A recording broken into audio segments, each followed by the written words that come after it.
This is the Red All Over Sunday reaction show to Barnsley versus Exeter City. A ground out 1-0 win. Let's get into it.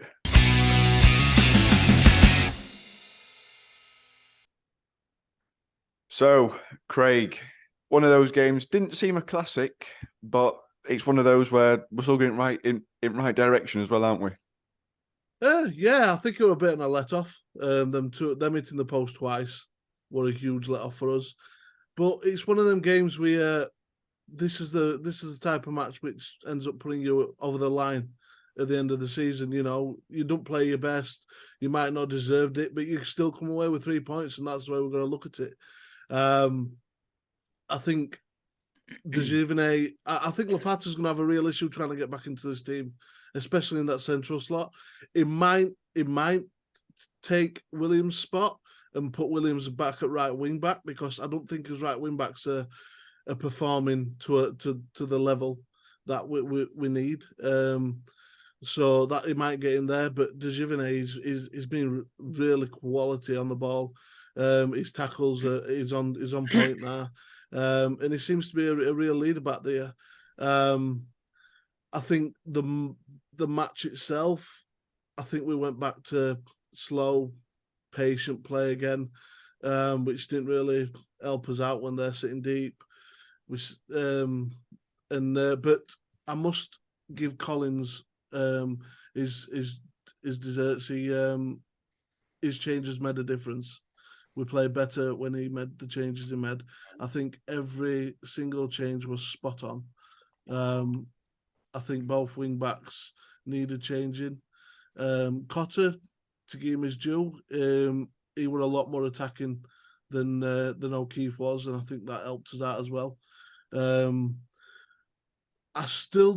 don't get why we played such a high line though, especially after we'd already seen what their game plan was, which was straight over top to Mitchell and just let him run.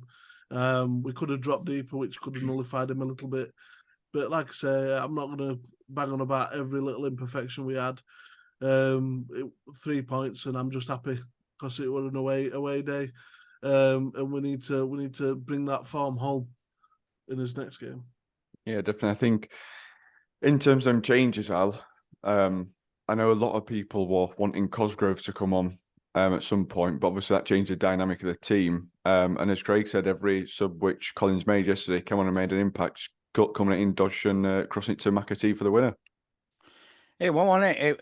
It was fantastic to see subs come on and getting, I think, as Craig said, intensity increased when they all came on and went for them. And we could have got the second, couldn't we, when their keeper came up and McAtee, keeper running back to goal, and he put it to wrong side at goal. It could have been 2-0. And it was a proper smash and grab, wasn't it? Really a proper smash and grab. And what we've done now, 6 away games, won 5, drawn 1. 16 points out of 18. Put that form at home, it's a no-brainer. We're up back in Championship, isn't it? If you put it on paper like that. So we've just got to sort out his own form. If we can get his own form, same as away form, sky's the limit for Barnsley Football Club. And for me, that goal started by Degivney, by a back flick. And it was bish, bash, bosh, wasn't it? Crisp passing straight out to Owen Dodgson, and as somebody put on Twitter, a knee slide header by McAtee. There's just not enough of them. You've a very rare knee slide header. No, you made a very good point there. I think both of you obviously already mentioned Degivney of how sort of solid he's been since he's come in. He seems to be growing with every single game. Andy, just how good was Degivney yesterday? Because obviously he had a great game against Cambridge, scoring that fantastic header as well, which he 100% completely meant. And then it seemed to follow up today with an assured defensive performance. And as Al said, began the move that won the game. He's been outstanding, hasn't he, the last couple of games? And who would have thought that on his debut? You know, giving a penalty away and game booked and could easily have got sent off again in that first game. So he's come on leaps and bounds. I absolutely agree with the other two. I think Dejevney has been absolutely outstanding. Absolutely outstanding. He looks what we've needed, and Craig's absolutely right. You know, it gives when Wapata's back, it gives him, if not a nice headache. You know, it's nice. Sometimes it's nice to have an headache that you can change it around, and you know, because Wapata's looked really good as well. So it could free up. It could free up the wing back position. It means there's 3 vying for the wing back position at least. So yeah, I thought it looks really, really good. And Alan's absolutely. I'm not sure about whatever it was. Bish bash bosh and an east slide header. Flipping it. Smith is inventing his own language. I'm just sat there thinking, what? But you know, it were a good. They were unlucky. You know, you could say, and you know, I think a number of people have said, and I'd said that a draw would have possibly been a fair, or probably would have been a fair result. But so it would have been against Blackpool, and fair result. You know, if you put it in the net, it's a fair result because you've scored. So you know, well done to them. And I think Alan's absolutely right that when the substitutions were made, it increased the energy and put us on the front foot. They could have scored a couple of goals. We defended reasonably well, I thought. They could have scored a couple. They hit the post. But, you know, the funny thing is that they went very close by hitting the post, but that would be counted as a chance off target because it weren't on target. Just shows you what stats can do. But let's not forget Herbie Kane out on the wing did a fantastic shot that the goalkeeper just managed to scramble back and tip over the bar. I thought that were in the first half. I thought that were an outstanding piece of play by Herbie, and then of course the goal. And what a pity that we couldn't round it off. And it would have, in fairness, it would have rubbed Exeter's noses in it unfairly if McAtee had scored his second goal, and he should have. You know, well, you know, I'd have scored it. We'd have all scored it, but of course, then we're in stands. We never miss a chance in stands. Us, I'm brilliant in stands. So you know, it could easily have been 2 each or something like that, but it wasn't. You know, it wasn't. We won, and good to go into the international break, as Alan said, 16 points out of 18 away from home. It's fine margins, isn't it? For me, it's just fine margins. You know, the Blackpool game, you know, O'Keefe not going in like that, us not getting decisions then.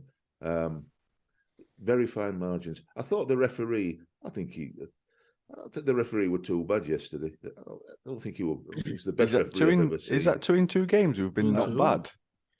Steady on, don't steady on. I'm going to say, but you were bad, and then. Well, I could pick a few things up that I'm not that I weren't happy with. I think, you know, but I'll not do. I think, you know, keep it up. Let's. I didn't notice him as much. There were a few things when I thought, well, that's a flipping foul, and he didn't get it for us. But you know, generally, I didn't really take much notice at referee, so he couldn't have been that bad if I didn't really notice him much. So I thought that was a good performance, and you know, that Tom what is it? Pichilo.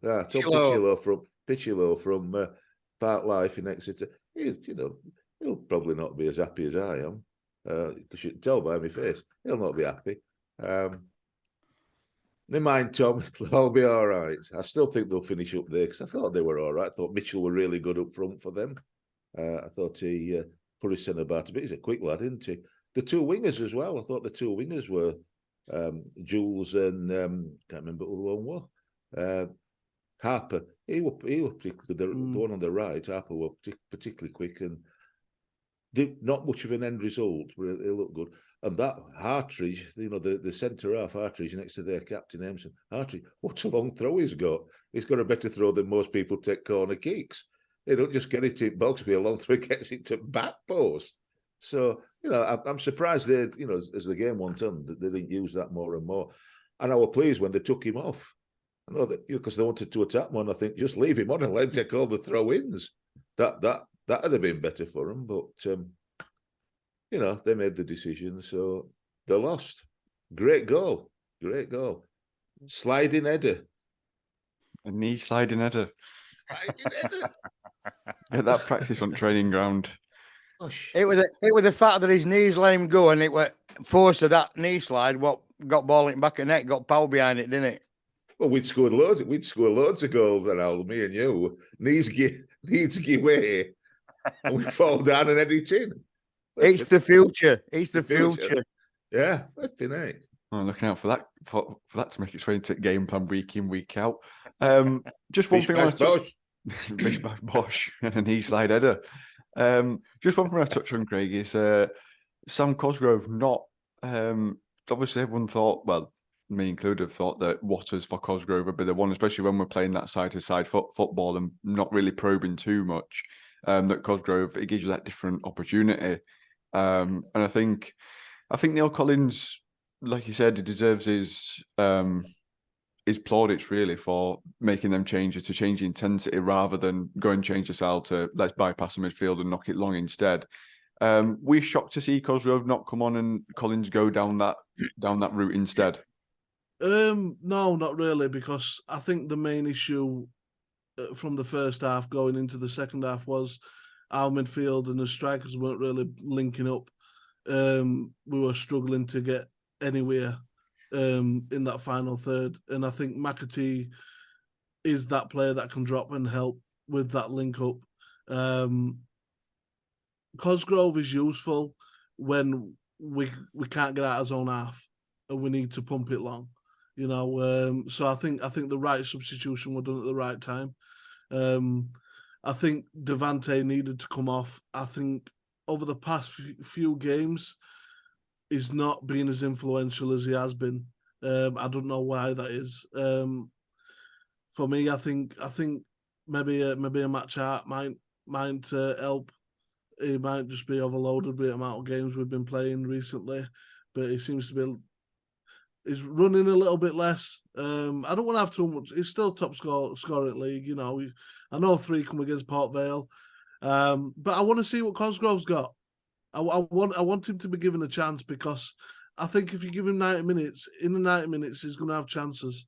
But if you only give him 10 minutes, 15 minutes end of the game, I mean, what do you expect Cosgrove to do? Scoring? I mean, he's got to get up to speed with game. He's, you know, got to get warm, and by then it's end of game, isn't it? So, yeah, but Craig, I thought Devante had a good game yesterday. I thought he put himself out. He run a lot. He got out to wide. He was putting their defence under pressure. I thought he did a decent job yesterday. I think the whole team didn't press as much as last game. I don't think it was just Devante. I think it was the whole team. I think we sat off him a little bit too much, allowed Aimson and the other centre backs to have ball too often, and allowed them to pick them long passes over to Mitchell. We'll let that happen, you know. And we got away with one, didn't we, with Roberts when he slipped and Aitchison put it wide. Yeah, but that's what I'm saying. We put that pressure on themselves by not pressing them. You know, we allowed them balls to keep going over the top. And yeah, a few were misplaced, but a few went through. And if it weren't for some good defending, we could have in that first half we could have been 2-0 down. So it's good substitutions. If we had to defend it, would have been 2-0 down. That's what defenders. Yeah. That's what defenders do, Craig. No, I said good defending. Not every defender does good defending. Trust me, we've had a fair few. I thought McCart had a good game. Good defending. McCart did a lot of blocking yesterday. McCart had a good game for me as well. I think his whole defence played well. But what I'm saying is, I was saying that as attack, Devante didn't look as energetic and pressing as much as what we usually do. Just invited a lot of pressure on his back line that didn't need to be there. That long ball over the top from their centre backs could have been stopped if Devante and Watters closed down a bit faster. And we closed them down, and we didn't. So we invited that pressure on ourselves. But it's good that we've got a defence that's playing particularly well at the minute. Yeah, them two things are hand in hand as well. When you mentioned the high line, I also think as not mentioning Roberts says a lot to how well his defence did as well, because Roberts did pull off a couple of good saves, but I think he had one of his quiet games. You know, apart from them hitting post twice, which I know is a bit, but they're still misses, you know. Off target. Yeah, that's it. It's still off target. So, at the moment, we're riding his luck, and for many seasons, we've not had that luck, have we? Yeah, but we keep saying this about riding his luck. We're 12 games in, and we've rode his luck every single game, apparently, barring Port Vale. Like, at some point, it's not luck anymore, is it? It's Liam Roberts is a good goalkeeper, and he's doing his job when he's called upon. The defence are doing their job yesterday to stop everything coming at Roberts. Is it Gary Player that once said, the more I train or the more I practice, the luckier I get? It feels like that's sort of a mantra in which we're going down the minute. Like, the more we're getting used to this style of play, I just think it's different, because when you look at the teams that were up there last season, Ipswich, who are now 8 points clear, a third in Championship, Plymouth doing well in Championship, Wednesday unlucky, unfortunate. But the one thing I would say about us is we seem to score a lot by not having that many chances. I think that's why we get some criticism, because you saw Ipswich last season, Portsmouth are doing it this season. They're getting 6-7 shots on target a game. We're getting 2 or 3, but we're scoring. So I think that's why it seems like we're in a false position, so to speak. But it's not. We're taking his chances, and I don't think we're. Sometimes in previous seasons we've overplayed, tried to pass it into net, so to speak, but we seem to be a lot more clinical this season, and like I said, just more of that. Keep it coming. I understand where everything sort of is coming from, in terms of we're not going and walking teams over like Ipswich and Plymouth did last season, and Wednesday to some extent as what we also did as well. But it's like the performances are all right and the results are really good. And I think everyone wants that perfect scenario of go and batter a team and you walk away, they've never had a shot, and that's just not how it works, is it, Al? Pep Guardiola's ruined football because he's the one that dominated with Barcelona and then Bayern, and then and now everybody expects their team to do the same. Go on, Al. I forgot what I was going to say now, Craig. You said it for me. I forgot the question. It was owned by Andy. It was that's made editing and pain. We was on about what did I say? Like performances haven't been like consistently like going and battering teams, but we've done all right to get to sort of where we are so far this season. We have, haven't we? And we're growing. And that's what a team is about. It's about growing match by match by match. And we are 12 games in, and we're moving forward. And that's what you want to see. And for a team what didn't have a pre-season, and its first probably 4 or 5 games were as pre-season in this league, then we are progressing. I think we're progressing pretty well. And I can't remember, I don't know if Andy can, last time we had 6 away games unbeaten.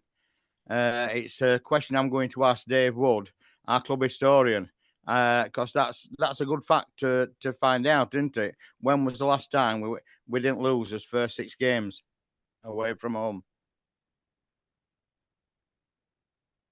I'm just trying to think. Only two that spring to mind would be Val, but obviously that wasn't first 6 at season. That'd been his first 6 games. And Stendhal. But again, I don't think we did, because we went the full season unbeaten at home. So we would have dropped points. Today's the day that it's Stendhal's day. 4 years ago today, that Daniel Stendhal went up Belvedere Road on his bike. Well, with that fantastic long statement. 4 lines? Sliding header. What, off his bike? Yeah, that's the one, Andy. Andy, man of the match yesterday. I thought Trefuran played well. I think for me, when it really come down to it, for me it was either Kane or Dejevny, and I think it could be either. How could Dejevny Sunday morning? Oh, you said his name 3 different ways there. One of them's got to be right. Javigny. Dejevny. He's got it. Male. Thanks, Al. Male. We'll go. Is it male or Mal? I don't know. Mal. It's Mal. You said tomato, I said tomato. Potato, potato. Who knows? Who knows? Number 6. Number 6. Number 6. It's Mads Anderson, number 2, number 6. That's the one. I think we're interested in what Al said about pre-season. I know I'm going off topic a minute, but I think it's the same with Sam Cosgrove. I think he's building up to to full speed and match fitness. So I think he's on a contract. He's not he'll come good because he offers us something different. But yeah, De Javigny. Thanks, pal. Who are you having for man of the match? It's our number 6, isn't it? It's got to be. It's got to be Mail. 3 games in, and wow, Inti looking like the business. And as I say, for starting that move to get us winning goal yesterday, immense. And his passing and everything does is so simple, and he seems to coast in games. And on social media, some were putting him Mel John Stones Davigny. I've seen that, so people are noticing him. And credit to recruitment team for finding him. Like watching Bobby Moore, Al. There you go. I'll be honest, if Man City are watching him after him, at least 25 million is the price tag we've got on him, at least. Craig, what about you? Who are you going for man of the match? Oh, Miles Dujevene. It has to be. I mean, is Javigny? It's Javigny. Look, Dujevene. Number 6. He's got played at match, Craig, by Miles. Oh, you see what I went there? Yeah. He's been outstanding for us the past couple of games, and I think he's brought a completely new dynamic to the back line. And yeah, his passing is one of them key reasons. He seems to be able to pick somebody out in midfield, or he can go long as well to wing backs. So yeah, in by a mile. I think and hope it continues. And I wonder if the recruitment team will get the plaudits they deserve on this one, because they get hot stick, but they never get any plaudits when they sign somebody good. So I think we've signed some decent players, Craig. Yeah. There are a lot of, including from us, a lot of stuff in the summer about who the heck are we signing. But they're coming good. The players are.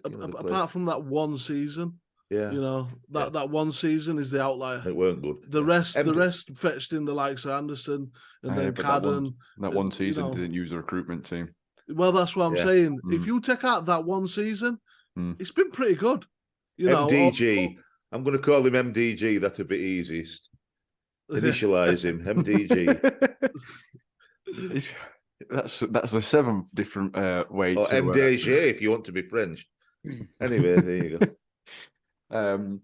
Right, I think that just about covers Exeter, doesn't it? A little update. Tony Castle. I don't know that is. Oh yeah, Tony. We'll do league tables in next show, Andy. Just because we've got more time for it then. No, I'm just going to. All right then. But Tony Carlson did win, but very, very generously of him. I read in the comments that he would pass on the prize of the box. So those of you who are in second, probably somewhat 5 or 6 points behind him, makes it a very, very tight end to the mini comp, which we will announce in the next show, just to make sure we've got it 100% correct, because there's about 6 or 7 people that could win it. Andy, it was very, very, very close. It were going to go to a tie until the last minute of normal play. Then until the bish bash it changed. Like that, it changed. Yeah. Until the like a knee slide header. I can announce because Craig were in contention. Not that he'd have won it, but I'm already in box, so fine. I'm already there. You'd have had 2 seats, Craig, but Craig ain't won it. And I'd also say it's all right. I wouldn't need it for free shit, but I wouldn't expect to get that sometime this year. We're not entitled to win it, Craig. Don't hold your hopes up that you're going to win a shirt. You keep hoping you're going to win a shirt, Craig. I'm just doing it. You keep hoping. It'll be that black shirt, Craig. It'll be that black shirt. That mythical black shirt, but And I can also announce without giving the game away, your two aren't won it either. No, that's and I aren't. So hold on, Andy. I'm a bothered. Andy, I'm a bothered. No, I'm a bothered. You look bothered, Al. You look Did I bothered finish out. above Al? Watch him slam his well. desk as soon as recording's over. No, in fairness, me and Craig, Craig did the best of us all, and I would, I were behind him. But Craig, what best your tour? It's just a disgrace to the channel, just a disgrace. We think of our subscribers, not like you. You said we're this not last. selfish. You said this last time. You said this last show, and he's absolute rubbish. Absolute rubbish. Well, Bish bash bosh, you've lost. Do you know what would have been funny if he wins it next year and watch him singing and dancing around his living room with He'll dog not. chasing him or something?